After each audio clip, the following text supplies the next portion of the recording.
Salut et bienvenue à votre vidéojournal.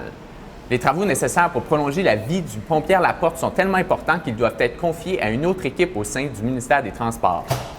Le secteur des grands projets au ministère récupère ainsi une partie des responsabilités de la direction régionale de Chaudière-Appalaches.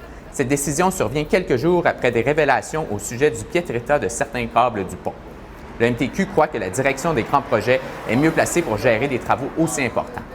C'était tout à fait logique de confier ça à la direction des grands travaux qui a l'habitude justement de piloter ce type de projet-là. C'est cette équipe-là notamment qui a été impliquée dans Turcot, qui a été impliquée dans la grande réfection du tunnel Louis-H du côté de Montréal. Et alors c'est une équipe qui est habituée de faire des projets d'envergure et comme le rapport nous dit qu'il y aura effectivement des travaux d'envergure sur le pont Pierre-Laporte qui seront nécessaires au cours des prochaines années, le ministère a cru que c'était tout à fait logique de confier les travaux à venir à cette direction.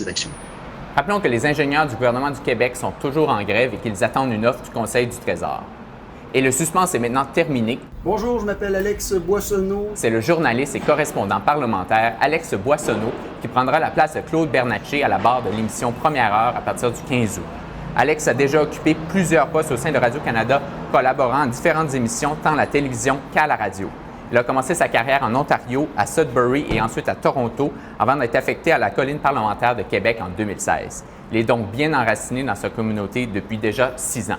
Je rappelle aussi que la dernière émission de Claude sera ce jeudi et elle sera exceptionnellement enregistrée devant public au Grand Théâtre. Soulignons maintenant le succès des restaurants d'ici. Le Batuto du quartier Saint-Roch a remporté hier soir le laurier du restaurant de l'année. Le Gala des lauriers récompense les artisans de la gastronomie québécoise depuis 4 ans maintenant.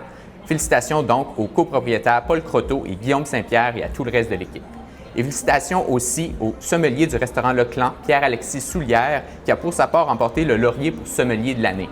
Pour plus de détails et d'autres nouvelles, consultez l'application Info de Radio-Canada. Passez une bonne journée.